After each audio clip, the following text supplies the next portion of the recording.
and welcome to Big Boy Bigger Dreams. I'm the big boy with the bigger dreams, Eden Longson.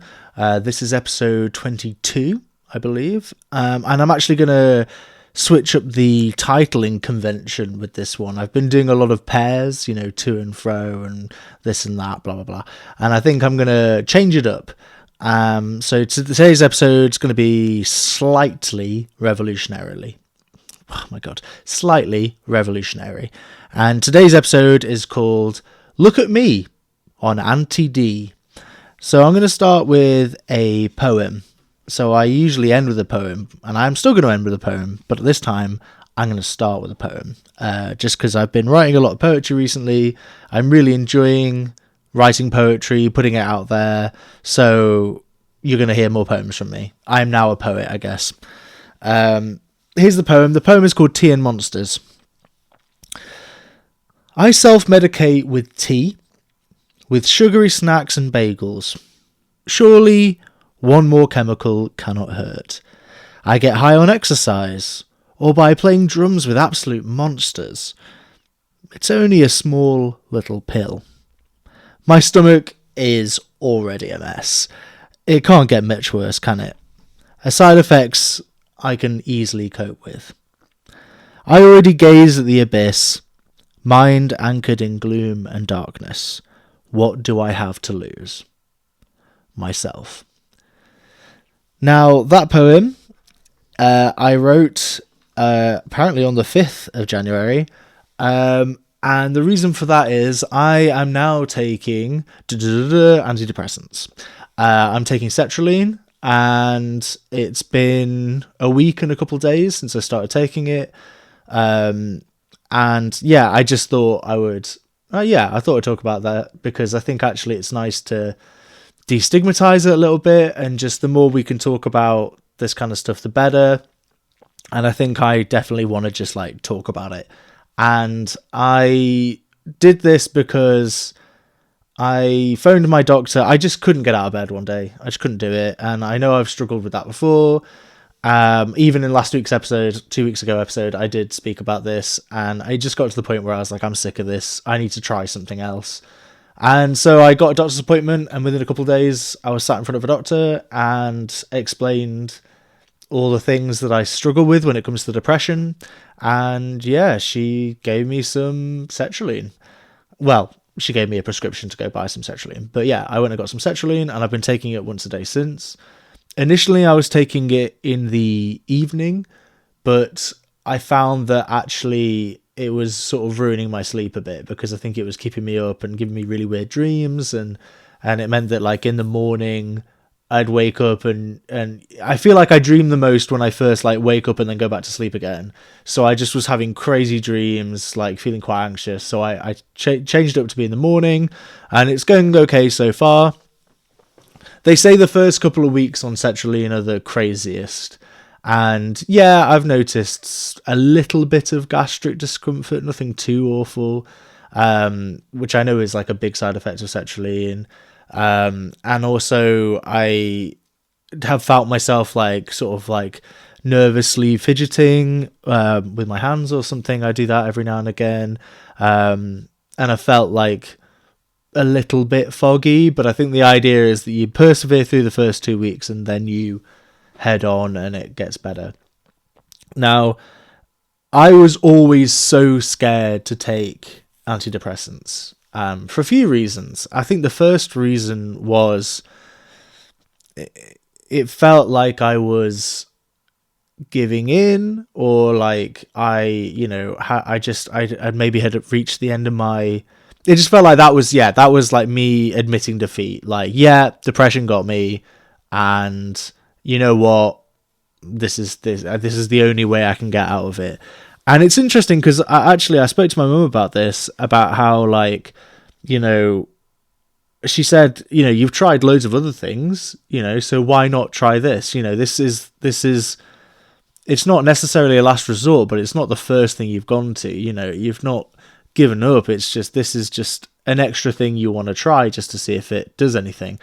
So I think also I had concerns about the side effects or, things like that. And to be honest, I'm not seeing a load of side effects yet anyway, but I had heard of them. But then I spoke to my mum about this as well, and, she used to be a mental health nurse working specifically with elderly people, and she said that they used to give Setraline to elderly patients, because it was one of the sort of less side effecty of the medications. So that gave me some comfort, I have to say.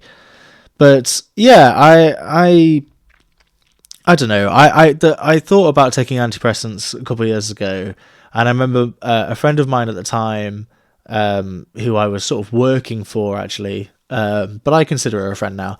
But she suggested that it was because they'd done it, and they said that like it brought them out of a funk, and then they were able to get off them again when they were out of the funk. So I think that's kind of what I'm using them for. I'm kind of using them to try and elevate myself, and then once I've been elevated, then go from there, and maybe come off them again. Because I was always so worried about chemical dependency. I was so worried that I was going to be on antidepressants forever. Like, that really spooked me, I have to say. That was really terrifying. Like, the idea that, like, I will just be forever the guy who's taking anti-D, and I didn't like that idea. I'd rather be not that.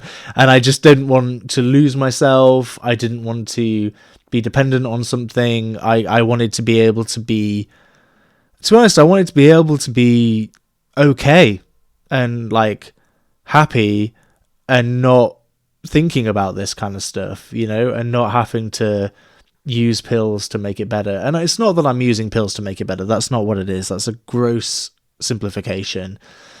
It's just that I have exhausted some other avenues that I thought would help, and this is another avenue that I am trying. I haven't, because I quit my job, but I gave quite a long notice period, so I've still got to work that job. And I'm stressed about finding other jobs, and there's a lot of things. Yeah, a lot of stress in my life, mainly focused around money. So that's super cool. But I'm trying my hardest to work towards a life where I'm not worrying about that. That's what I'm heading towards, and that's what I spoke about last week. So yeah, antidepressants, let's get rid of the stigma. They're a good thing. And I'm trying them out and seeing if they work for me, because they don't work for everyone, or they're not or maybe Setraline isn't the right thing for me. I don't know, but I'm willing to try it and see. And I've never really done. I mean, I've never had a drug like this before, where it's been like something I take over a long period of time, and I've never done. I'm pretty square, but I've never done any like narcotics. So I've got very little experience of like chemical alteration to my brain in any way. I mean, alcohol, obviously, which is probably a worse drug than most narcotics, let's be honest. But like I say, like I think this is new territory for me, and I'm interested to see how it goes and how I cope, and maybe I don't. Maybe it's not for me, and maybe it makes everything worse. I don't know. But it's worth. I got to the point where I thought it's worth trying this. It's worth trying to just trying what I can, and this is a thing that anti-D is something that like a lot of people take. A lot of people are on antidepressants, use antidepressants. Like, it doesn't in any way make it like you failed at being happy, it just shows a willingness, I think, to accept that you're not well and that you need help. And I did need help, and I do need help. So like, actually, if I can get help in this way, great. I've also been given an ADHD referral, but of course that won't come through for like 6 months, because there's such a huge waiting list for ADHD at the minute. And I do personally think that the drugs that I've heard about that work with ADHD are much more like calming to the mind, and I think I would like that, actually. I'd like something that sort of like leveled me out and stopped me thinking a billion thoughts every second. But Yeah, so I'm taking antidepressants. Let's see how it goes. And yeah, so far it's going okay. I've noticed, I don't know, I've not noticed many things, just that, yeah, I do feel slightly different, and hopefully I'll start feeling better before long. But yeah, I'm going to talk about some things that have happened in the last couple of weeks of my life since I last spoke to you. I went on another SIT, which is a program run by the London Musical Theatre Orchestra, LMTO, where you go and play through a show. We went and played through Carousel. I had a few friends there that I already know and went and hung out with them, which is super fun. And I also met some new people. Carousel as a show is quite a lovely show. It's very string heavy, so there's a lot for the strings to do.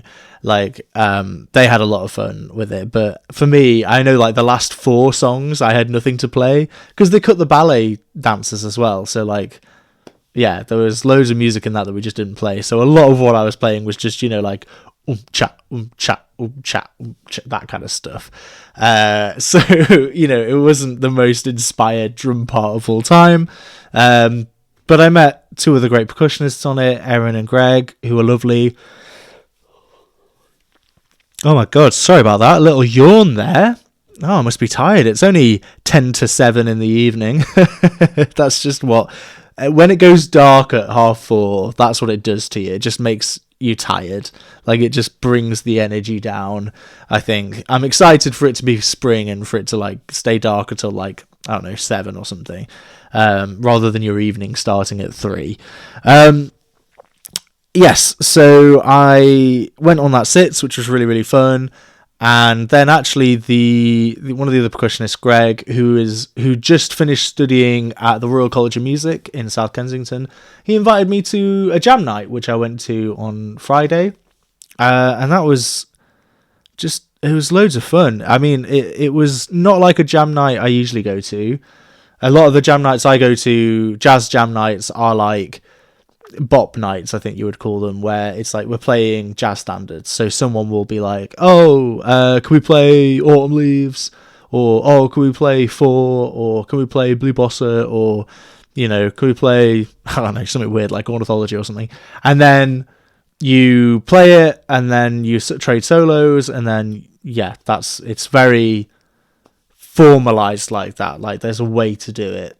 And even, like, I remember I went to a jam night like last year, maybe this time last year, or maybe even, it was about this time last year, I don't know.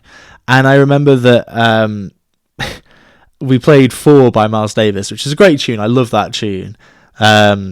It's had sort of like ba da ba ba da ba ba da ba ba da ba ba da ba da da da da da da da da da da.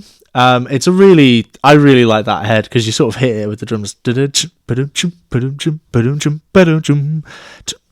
Yeah, it's really, really fun.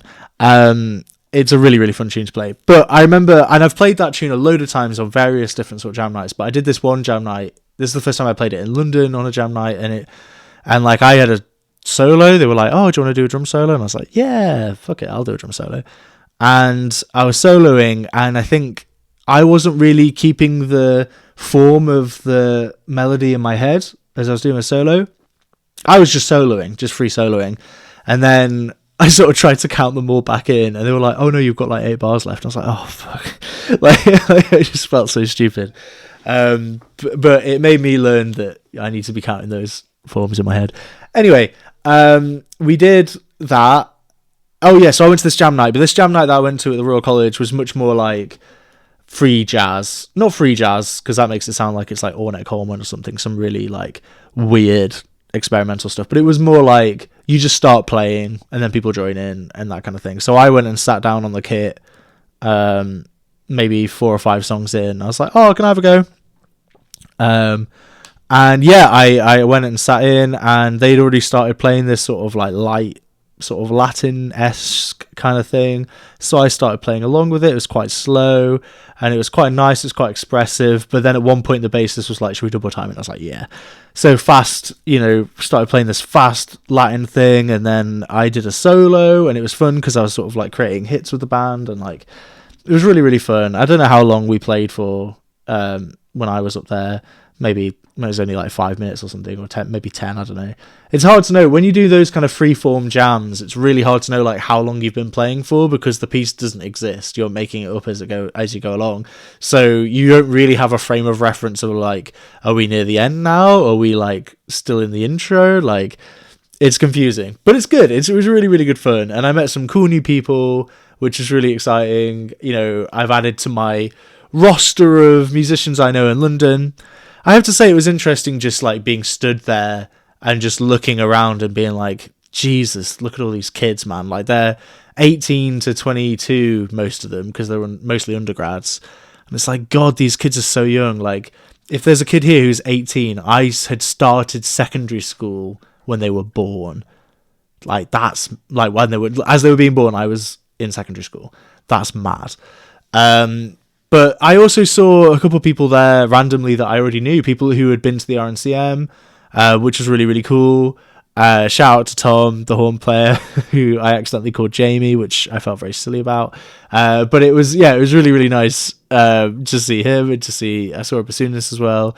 And like, it was just weird. It was just like, oh, this is so classic British music scene. I walk into a room expecting to know absolutely no one, and I already knew 2 people in there. And like, yeah, and I made some new mates and played with some people. It was really, really fun. Really, really good time. I really, really like going to that kind of stuff, and I really need to go to more jam nights. I'm planning on going to Grow in Hackney Wick this Thursday to go watch Stratos, the band, and maybe go up and have a jam with them. Yeah, I think I need to go and do more jam nights. I still haven't been to the Ronnie Scott's jam on Wednesday nights, I should say. I think it starts at like 11:30, which is just a mad time to start a jam. But I think the idea is that you would go after you finished a show, or after you finished a gig, you'd go there and wind down. So I really want to go to that. I need to find some mates to go to that with me. I'll grab some jazzers and take them along with me.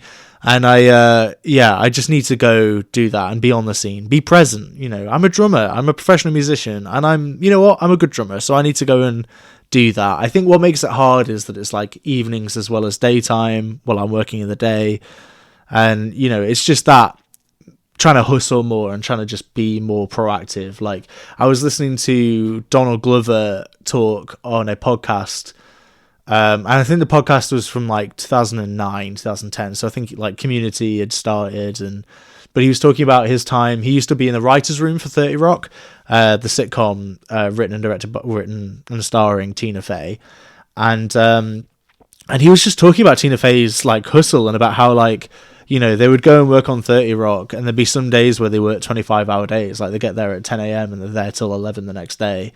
And like, you know, how Tina Fey would like work all day, go home, spend some time with her daughter, and then writers would come down to her flat and like work with her through the night writing.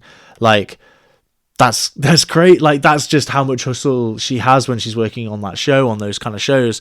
And like, I just wish I had a project that I was working towards, that I was getting paid to do. That's the big thing, is that if I was getting paid, it'd be a lot easier to do with a lot of the projects I want to do.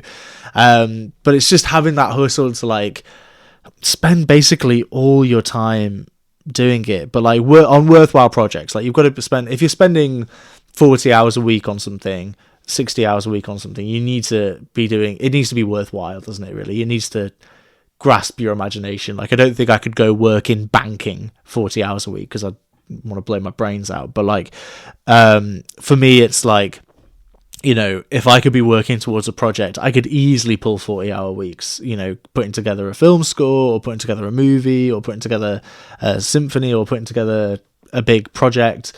You know, like, I'm currently working on a couple of projects, which is really exciting. I've got some music coming out soon. I recorded some saxophone orchestra pieces with my friend Sam, and then also my friend Leah and my friend Jasmine. All three of them played all of the saxes amongst themselves, and I'm really happy with how they sound. The first piece is going to be coming out soon, Meow Meow Beans, which is already on YouTube, to be fair, in a live performance, but now I've got like a proper recorded version, and I am so excited to put it out there, because honestly, I think it sounds fire. And you know, I've got that saxophone orchestra project. I'm trying to get together a string orchestra recording of my piece, Black Dog Serenade. I'm trying to get together. Well, I'm finishing off some big band compositions two new compositions. One of which has been finished for a while. One of which I just need to cap the ending. One of which is an arrangement of a piece that I did ages ago. It's just like a new version of it. It was a lead sheet that I did with my band, but before then it was an orchestral piece that I'd written. And for that same orchestra, I did another arrangement of Pokemon Yellow tunes, and I've done that for big band. So there's 4 pieces for big band that I'm currently just trying to finish off, and I'm going to record them in a couple of weeks' time with Sam, and that's going to be really exciting. Speaking of Sam, I'm going to do Sam G, who does a lot of work for me, a lot of editing, a lot of whatever, and recording, and all my graphic design is always done by him. I owe him so much. So I said to him I would do an advert for him. Go book Sam G Media. He's amazing. Videographer, recordist, graphic designer, and amazing saxophonist as well. So like, bang, bang, bang. Go hire that man. But also he and his family, I think it's he and his mum, invented a card game called DaCapo. That's DACAPO.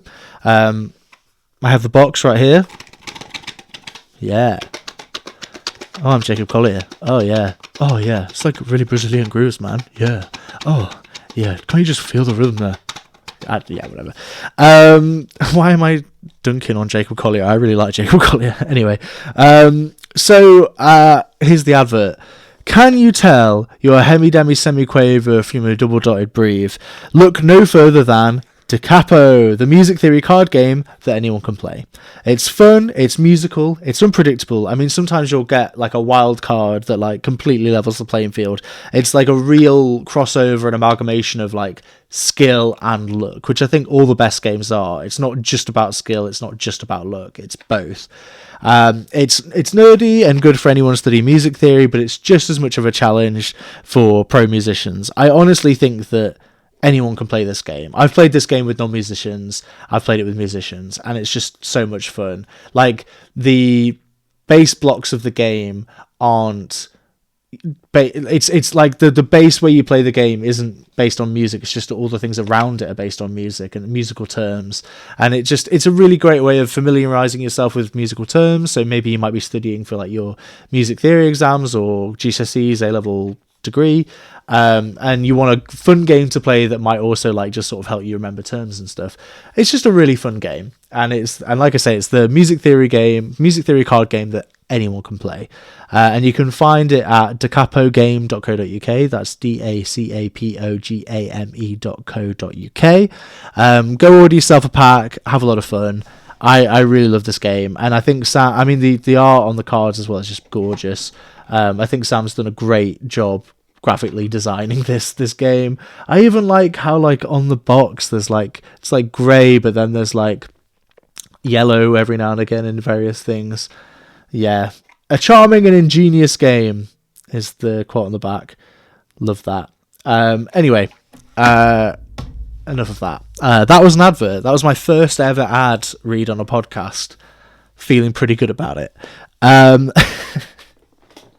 So what else have I done this week? I went to the cinema, and I went to go see The Boy and the Heron, the new Studio Ghibli movie, written and directed by Hayao Miyazaki. I really liked it. I thought there was some issues with it, which I sort of always have with Japanese animation. I mean, it's just so beautiful. I mean, every frame is just gorgeous. Like, all these hand-painted, beautiful... honestly, it's one of those things where like you could look at a tree for like 10 minutes because it's just so gorgeously painted and gorgeously drawn. So amazingly animated. Like, the animation is utterly incredible. I also saw the dubbed version rather than the subbed version. So I saw the version with dubbed over voices by an American cast, as opposed to the subtitled version that I think a lot of people would see. And I kind of wanted to see the subtitled version and be like, you know, this is the first anime maybe that I've ever seen in a cinema. It'd be pretty cool to see it as it was meant to be with the actual original Japanese actors. But I also love Robert Pattinson, Willem Dafoe, Florence Pugh, Dave Bautista, Mark Hamill. Like, I love all those American and English actors, I wanted to hear them as well. So I went and saw the dubbed version, really, really enjoyed it. I think if I was to see it again, I would see the subbed version. But yeah, I feel like with a lot of Japanese animation, there's this thing of like, the character development is just not really there. I don't feel like you get a sense that a character's changed or developed. You kind of feel like there's always this arrested development. They're always who they are. And then by the end of the movie, they do something that's like different, and it's like meant to have been character development. And I'm like, I don't know if I'm convinced by that. And then some anime you watch and you just kind of like, I don't really understand why that happened or why these characters are saying that. Like, I remember seeing like Neo Genesis Evangelion, which I thought was a really fun show and really interesting. And when you saw the different angels, it was like, whoa, that's so mad. But then just the way people speak and the way people interact and like the I don't know, the story beats just don't translate super well, I find. So The Boy and the Heron, like, I felt like there were moments where they would just gloss over, like in an Americanized movie or in a Western movie, I feel like they would take time to have characters develop through conversation, but I feel like they don't really do that in Japanese animation. They just let it happen or make it implied.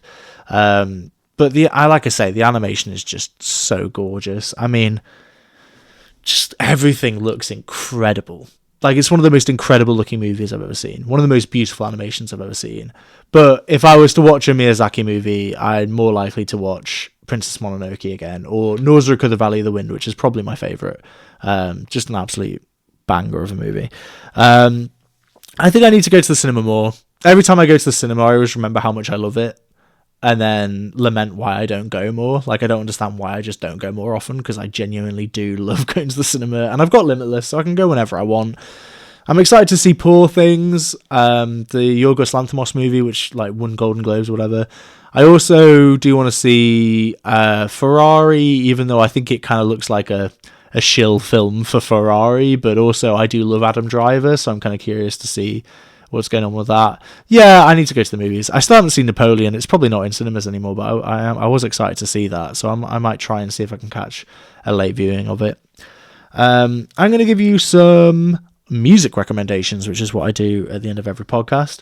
And the music recommendations this week, I'm going to start with something that I mentioned earlier. I recorded an extreme jazz reharmonization and reorchestration and arrangement of the Pokemon Yellow music, or the music from the first generation of Pokemon video games. And I did this with an orchestra that I tried to set up back in 2017, 2018. And it's an orchestra that I called the Retro Modern Omniphonic. And we've only got 2 videos on YouTube. One in collaboration with an artist called New Junior of his song Nirvana, but then we also did this reharmonization arrangement of Pokemon, just the Gen 1 Pokemon themes, and I called it Pika Jazz. So if you go onto YouTube and type in Pika Jazz, or type in the Retro Modern Omniphonic, or if you go on my YouTube channel, I've got a link to it there as well, go listen to it. I think it's so good. It's definitely one of the best things I've ever written and recorded. It was recorded at Riff Factory Studios with my friend Tom Carter.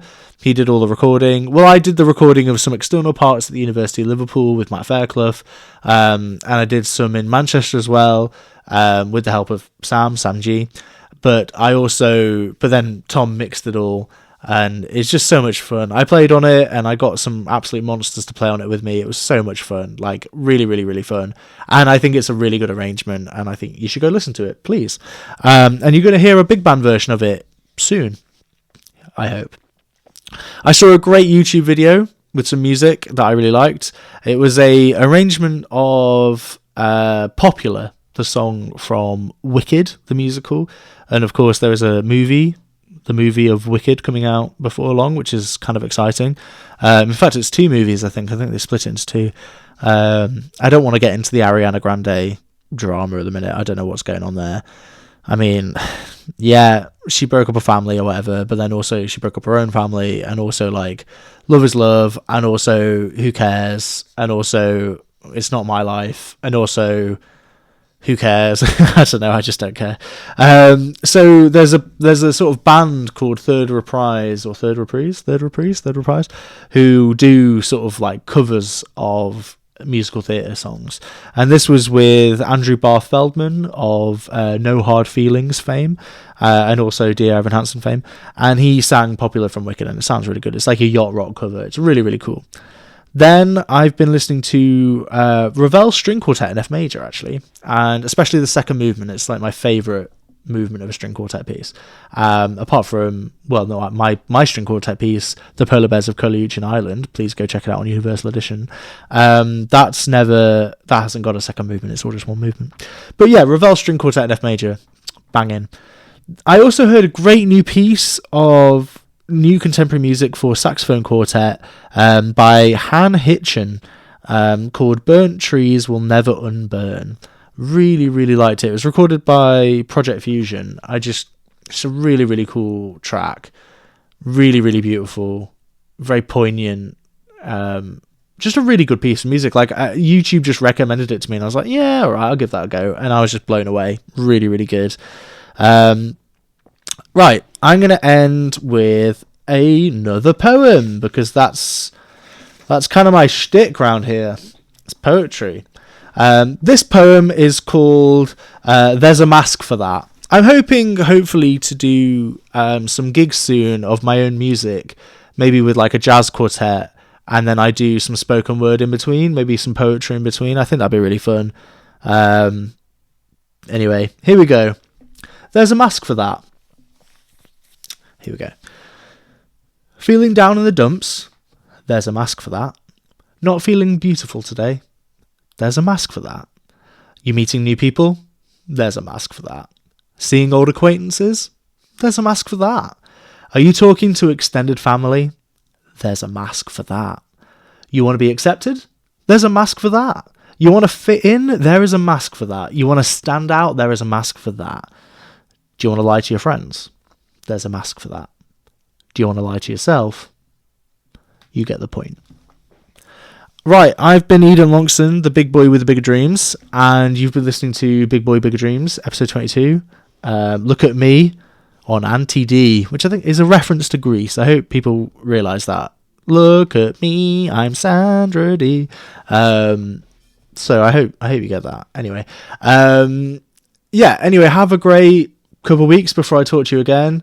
Expect some new music coming from me soon. I released a piece of music last week called Batalix and Freya on YouTube. Please go check that out. I'm really, really pleased with that piece. My friends Katrina Bourne and Wesley Frankel played on it, and they're amazing. Have a great couple of weeks. Au revoir. Take care. Ta-ta.